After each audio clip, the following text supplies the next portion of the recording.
और कैसे सुख मिले तो इसीलिए आपस में विचार किया, कुछ उपचार नहीं मिला, है ना।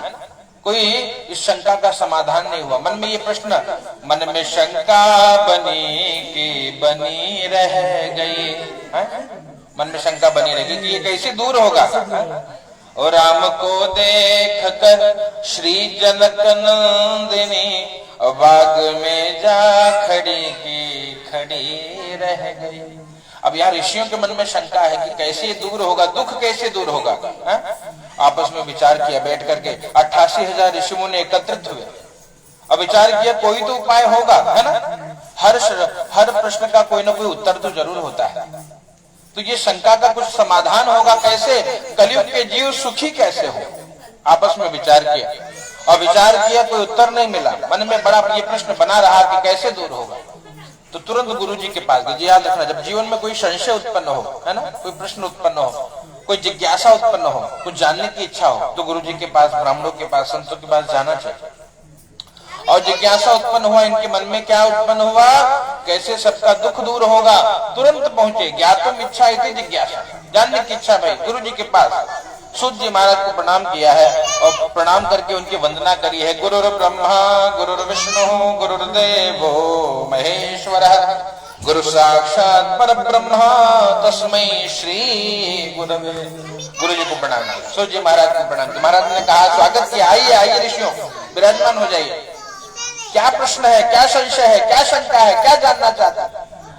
कहा महाराज आपकी कृपा से बहुत आनंद है जीवन में, है ना। हे गुरुदेव, आपकी कृपा से आनंद है, हमें चिंता भविष्य की है ना। हम तो बड़े सुखी हैं। गांव गोबर से लीप करके और छोटे से मकान में एक माता पिता 10 बच्चे पाल लेते थे, बड़े सुखी थे। हाँ, आज सबके लगे 1 BHK 2 BHK 10 BHK हो, 2 बच्चा खाली, तीसरा हो तो सरकारी न लगी, और फिर भी दुखी है। क्यों? यही चिंता कि भविष्य में सब होगा। विज्ञान इतनी प्रगति कर चुका होगा, विज्ञान तो प्रगति कर चुका होगा, धन धान्य की कमी नहीं होगी, है? जिसको जो चाहे वो सब प्राप्त होगा। लेकिन कहते हैं भैया, लेकिन फिर भी लोग दुखी होंगे, है ना। पहले लोग पैदल यात्रा करते थे, सुखी रहते थे, है ना। हाँ, आज एक कदम नहीं चलते, इसीलिए दुखी हैं। शरीर रोग का घर बन गया है, शरीरम व्याधि मंदिरम, है। लगभग 4 में से 3 इंसान को डायबिटीज हो रहा है। क्या हो रहा है? लोग चलना भूल गए, है ना। साइकिल जहां देखें, यहाँ से निकले मोटरसाइकिल चालू पे हुर्र पहुंचे ठिकाने पे, फिर आके गड़िए, यहाँ से 10 मीटर भी गड़िए चल रही है। इतने लोग डिपेंड हो गए हैं विज्ञान के संसाधन पे कि दुखी दुख है। शरीर खराब हो रहा है, बैठ ना पा रहे हैं, उठे पड़ रहे हैं, बार बार उठक बैठक लगाना पड़ रहा है। और पहले लोग बैठे रहते थे आसन पे चकाचक। अब यही विचार कि भविष्य में सब होगा, राम कृपा से धन धान्य की कमी नहीं होगी, है ना, बड़ा सुख होगा। थोड़ा सास से परेशानी थी तो आजकल पतो खुद ही अलग हो जाती है, फुर्र हो जाता है। सासू माई के थोड़ा दूर बैठा देती है, माई तो उन्हीं से आशीर्वाद पाती है, फिर भी परेशान है। अब सोचिए कितना लोग सुखी होने के लिए कितना प्रयास कर रहे हैं, लेकिन सुख नहीं मिल रहा है। इसलिए सुख मिलेगा कैसे? हमको पहले की तरह जीना होगा जैसे लोग जीते थे, है ना। परिवार टूट रहे हैं, परिवार को जोड़ना होगा। इसलिए राम कथा, इसलिए सत्यनारायण कथा। क्यों? क्योंकि न जाने किसकी कब आवश्यकता पड़े, है ना। एक रहीम बाबा थे। रहीम बाबा कहते हैं, रहीमन देखी बड़ेन को और लघु न दीजिए डांट। छोटका भैया पैसा कम कमाते तो को हकाल दे, हैं। इसलिए कहा भैया ना कभी ये इस गलत फहमी में मत रहना कि कोई कम कमाता है तो काम का नहीं है। रहीमन देखी बड़ेन को लघु न दीजिए डारी, जहां काम आए सुई कहां करे तलवार। तलवार कभी कभी सुई भी बहुत काम आती है। इसलिए जुड़े रहिए, मस्त रहिए, एक दूसरे की सहायता करते रहिए, सुखी रहेंगे। यहाँ देखिए कितनों बना लो, 10 BHK बना लो, चाहे कि पूरा भारत देश एक ख्यापन बनाए, अलगे से एक नया देश बनाए, लेकिन सुख नहीं मिलेगा। सुख कब है? कहते हैं जब हम परिवार में रहते हैं, है ना। 4 लोग मिल जाते हैं, दिल की बात, कभी दुख हो, ये देखने याद रखना, विद्यालय में जाएंगे तो विद्या मिलती है ना। सुखालय में सुख मिलता है, मदिरालय में क्या मिले? दवाई मिली, है। कुछ लोग ले लेते हैं दवाई। और यहाँ ये दुखालय है, यहाँ दुख ही है और सब दुखी। इसलिए जो यहाँ आया है, जो कहे कि हम सुखी हैं, मानो वो ढोंग कर रहा है ना। उसके घर में जाओगे ना, अब जैसे कुछ लोग बोलते हैं हम बड़े सुखी हैं, उनकी पत्नी से पूछना कितने सुखी है, बताएंगे अरे बहुत बढ़िया सुखी है, हमारे पास आए तो बताए। हर घर में वही समस्या है और उसी समस्याओं के उत्तर के लिए भगवान की कथा है। कथा बहुत लघु उपाय, सूत जी महाराज ने यही बता दिया। भैया सत्य नारायणम देव यजे चैवनुषाम, बोले भैया देखो सब दुख की एक दवाई है ना। जैसे होता है ना कि बड़े आप रुद्राभिषेक कराइए, बहुत समय लगेगा, बड़ा द्रव्य भी खर्च होगा। आप नया घर लिए तो वास्तु शांति कराइए, वास्तु का दोष है तो उसके लिए 5 ब्राह्मण लगेंगे, जप करना पड़ेगा, दिन भर पूजा पाठ होगी, वास्तु स्थापन करना पड़ेगा, है ना। और ना हो नवरात्रि में नवचंडी करा लीजिए, है ना। ऐसे अनेक तरीके हैं, अनेक पद्धति है। और कहते हैं उसके बाद भी ये सब बड़े उपाय हैं, लेकिन सूर्य ने क्या पूछा उनसे कि लघु उपायोस्ते भूतले, कोई लघु उपाय हमको बताइए। तो सूर्य महाराज ने उपाय बताया। भैया देखो बड़े बड़े तो बड़े यज्ञ याग आदि हैं, लेकिन एक सरल है सत्यनारायण भगवान की कथा, जो कर ले उसका कल्याण हो जाएगा। अब कंडीशन ये है कि किया कैसे जाए, क्योंकि काफी कुछ लोग ऐसे भी मिलते कहते हैं महाराज हमने तो हर महीने किया लेकिन फिर भी परेशान है। क्यों? क्योंकि याद रखना, कोई भी अगर आप मेडिसिन लेते हो, औषधि लेते हो, औषधि अगर वो पच जाएगी ना तब वो काम करेगी, है ना। और खा लो और निकल जाए तो लाभ न करे। भगवान की कथा कुछ लोग ऐसी करते हैं, फॉर्मेलिटी। महाराज कितने कुछ लोग बुलाते हैं, महाराज जी कथा करनी, बोला हाँ भैया, बोले बस आधा घंटा 1 घंटा में करना, खाना खिलाना चाहता है। बोला अच्छा तो खनवे खिला दो, क्या करें कथा कर रहे हो भैया, जो दिक्कत फॉर्मेलिटी क्यों करना, वो फूल चढ़ा दो भगवान को। कहने का क्या अभिप्राय, करिए तो विधिवत करिए, उसका लाभ मिले जीवन में, और न तो मत करिए, प्रणाम करिए। भगवान तो कहते हैं प्रणामो दुख शमनः, भागवत जी में कहते हैं प्रणाम से दुख दूर हो जाता है। अब यहाँ पे जब उनसे पूछा कि महाराज ये आपको किसने बता दिया कि सत्यनारायण भगवान से सब दुख दूर होगा, सब काम मिल जाएगा, सब काम हो जाएगा। बोले हमको श्री नारद जी ने बताया। बोले नारद जी को किसने बताया? कहा नारद जी को भगवान ने बताया, अपने मुख से बताया इसकी महिमा। बोले अच्छा तो पूरी बात बताइए हमको। तो बताते हैं एकदा नारदो योगी अपरानुग्रह कांक्षया। नारद जी योगी हैं। देखिए योगी कौन? जो नित्य भगवान से युक्त रहे, हमेशा भगवान का ध्यान रहे। नारद जी योगी हैं, भगवान का नित्य चिंतन करते रहते हैं। और उनके मन में क्या, साधु किस लिए जीवन जीता? कहते परहित सरीस धर्म नहीं भाई, पर पीड़ा सम नहीं अधमाई। कहते भैया धर्म करोगे सुखी रहोगे, है? धर्म क्या है? परहित करना, है ना, लोगों की सहायता करना, दूसरों का कल्याण हो जाए। नारद जी के मन में परहित का भाव आया। नारद जी अनेक लोगों में भ्रमण करने निकले, वीणा लेकर के भगवान के नाम का संकीर्तन करते हुए। ओ श्रीमन नारायण नारायण नारायण, श्रीमन नारायण नारायण नारायण, लक्ष्मी नारायण नारायण नारायण, लक्ष्मी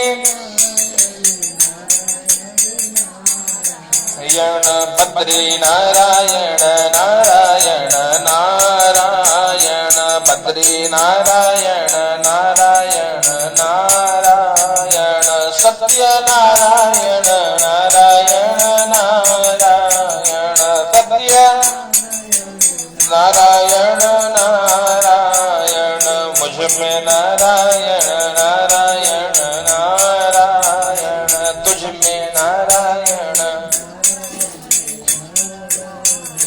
सब में नारायण नारायण नारायण, सब में नारायण नारायण, माता नारायण पिता नारायण, माता नारायण पिता नारायण, गुरु नारायण नारायण नारायण, गुरु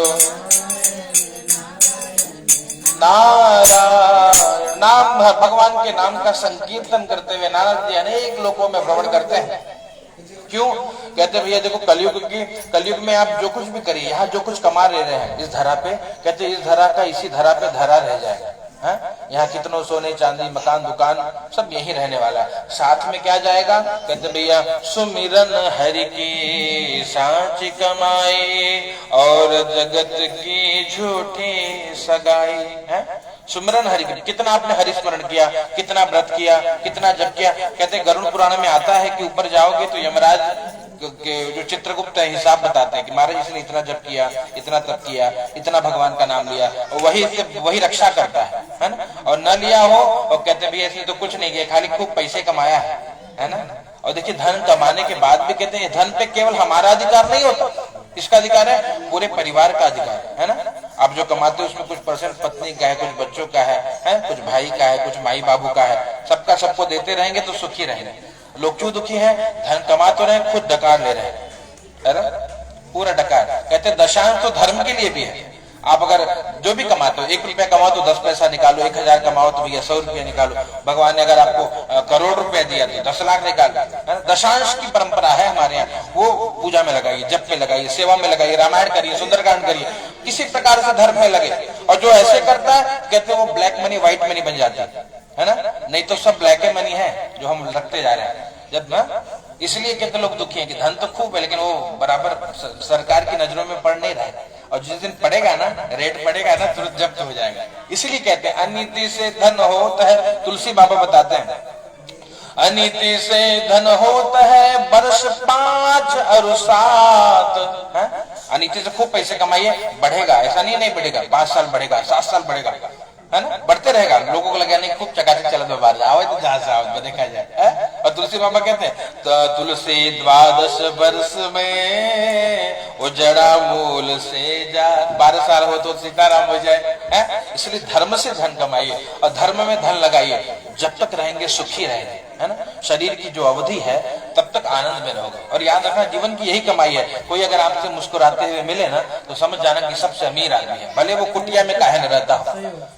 इसलिए कहते हैं भैया लंगोटी लगाए महाराज जी, गंगा के किनारे कुटिया में रहने वाला वो साधु सबसे अमीर है। क्यों? क्योंकि सुखी है, एकदम आनंद है। मिलता, एक गीत गाते हैं, मिलता है सच्चा सुख केवल भगवान तुम्हारे चरणों में, मिलता है सच्चा सुख केवल भगवान तुम्हारे चरणों में, है विनती यही पल पल क्षण क्षण रहे ध्यान तुम्हारे चरणों। ये प्रार्थना भगवान, पल पल क्षण क्षण है भगवान ध्यान आपके चरणों में लगा रहे, यही भक्ति है। नारद जी का हर क्षण भगवान सेवा। इसलिए साधु संत ब्राह्मण महान है। क्यों? हमसे अधिक समय भगवान को दे रहे हैं, इसलिए पूजित, उनको प्रणाम करते हैं। बाकी तो वही हाड़ मास का शरीर आपका है, वही हाड़ मास का शरीर सबका है, वही क्रिया आप भी करते हो, वही क्रिया सब करते हैं, पूज्य हो जाता है। यहाँ पर वही बात जब बताई, नारद जी भगवत नाम कीर्तन करते हुए अनेक लोक में भ्रमण करने के बाद हर लोक में गए, सब सुखी मिले, मृत्यु लोक में आए नारद जी। और यहाँ आकर के क्या देखा? कहते हैं सब दुखी दिखाई पड़े है ना। और नाना क्लेश समन्विता, उठे के मन कर तो उठ जाएगा, कष्ट न भोगे जाने, एकदम आनंद ला, फिर बैठ गया, कोनो दिक्कत है ना। और यहाँ पे क्या बताया इनको? भगवान को बताते हैं कि भैया मर्त्य लोकमुपागत ततो दृष्ट्वा जनान् सर्वान् नाना क्लेश समन्विता पच्यन्ते पाप कर्मभिः। क्या देखा नारद जी ने? सभी लोग पाप कर्म के कारण बड़े दुख भोग रहे हैं, नाना अनेक प्रकार के क्लेश भोग रहे हैं, अनेक प्रकार के कष्ट भोग रहे हैं। और जब नारद जी ने सबको दुखी देखा, नारद जी को पीड़ा हुई, भगवान के धाम को गए और श्री वैकुंठों तदागमत, वैकुंठ लोक में गए। और क्या देखा? वहां भगवान को देखा, शंख चक्र गदा पद्म वनमाला विभूषितों दृष्ट्वा तम देव देवेशं स्तोतुं समुपचक्र में। भगवान का दिव्य स्वरूप का दर्शन किया। भगवान शंख चक्र गदा पद्म वनमाला से विभूषित परमात्मा, प्रणाम किया भगवान को। और भगवान को प्रणाम करने के बाद कहते हैं भगवान की स्तुति करिए। इसलिए कहते हैं स्तुति हम हमेशा भगवान का भाव से करिए, है ना। हम जो कहते हैं त्वमेव माता च पिता त्वमेव, ये मानिए कि भगवान हमारे माई बाप है, भगवान हमारे सब कुछ है। इसलिए वृंदावन के जो रसिक होते हैं उनसे पूछो भैया कितना धन है आपके पास? बोले हम सबसे धनवान है। बोले हाँ, अच्छा क्या है आपके पास? कौन सा धन लेके बैठे हो? तो गाते हैं, गाइए, कर गाइए, हमारो धन राधा श्री राधा श्री राधा, हमारो धन राधा श्री राधा श्री राधा, परम धन राधा राधा राधा राधा राधा, परम धन राधा राधा राधा राधा राधा, हमारो धन राधा श्री श्री राधा हमारो धन, राधा श्री राधा श्री राधा। उनका धन राधा रानी है और इसलिए कहते हैं कि भैया हमको और कुछ नहीं चाहिए, बस केवल राधा रानी हमारे साथ है, हम धनवान है ना। और यहाँ पे इसलिए कहते हैं भगवान की स्तुति करिए, भगवान की, और भगवान से प्रार्थना करिए, भगवान का दिव्य स्वरूप नमो वांग मनसातीत रूपाया अनंत शक्तये आदि मध्यांत हीनाय निर्गुणाय गुणात्मने भक्तानाम आर्ति नाशाय।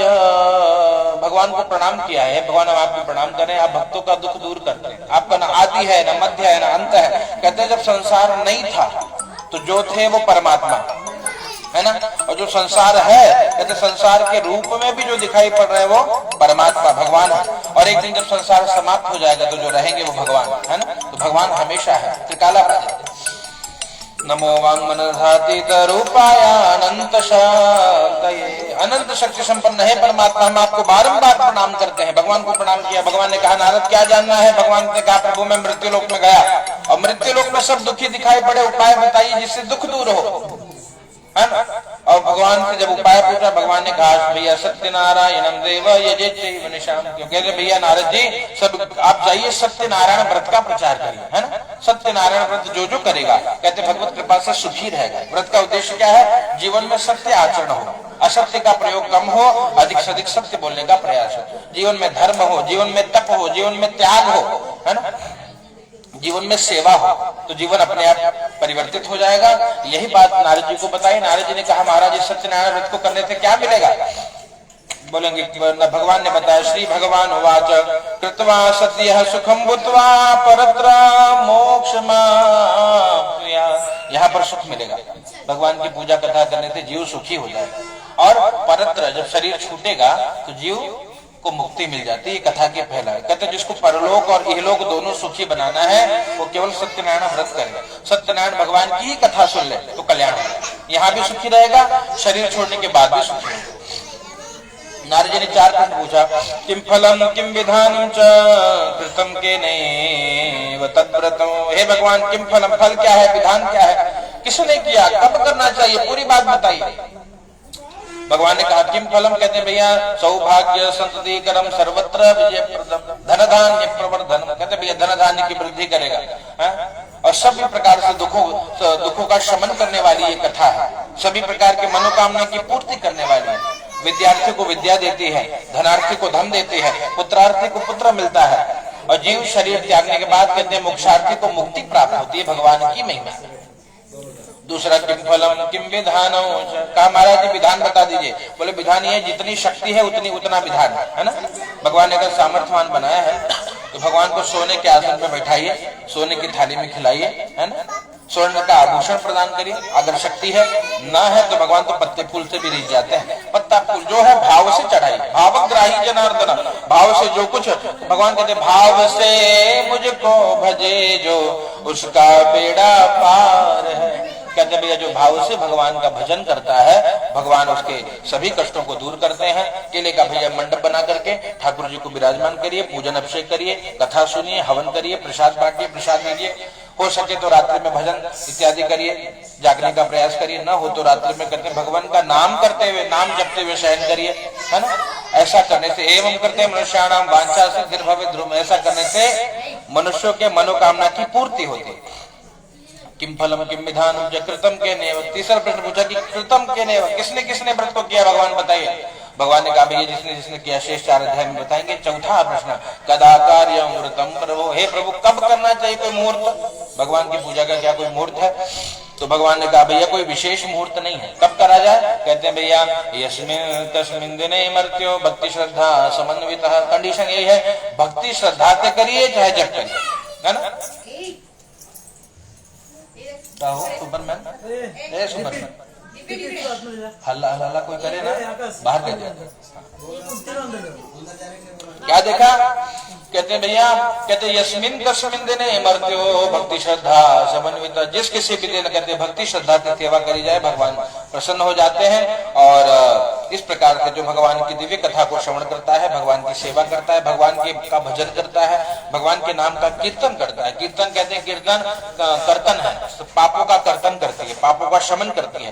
इसलिए जो कुछ ना हो भाव से भगवान के नाम का कीर्तन करिए, जप करिए। ऐसा जो करता है परमात्मा कल्याण करते हैं। जय जय श्री कृष्ण पुराणे रेवाखंडे सत्यनारायण व्रत कथायाम प्रथमोध्याय। प्रेम से बोलिए सत्यनारायण भगवान की।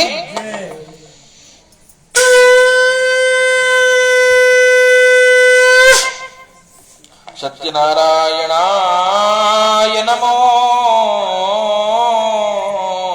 नमः। भगवान को चढ़ा दीजिए, पुनः ले लीजिए हाथ में पत्र पुष्प इत्यादि। ओम सर्वेभ्यो देवेभ्यो नमो नमः। अनंत कोटि नमस्कारान् समर्पयामि। नमस्करो।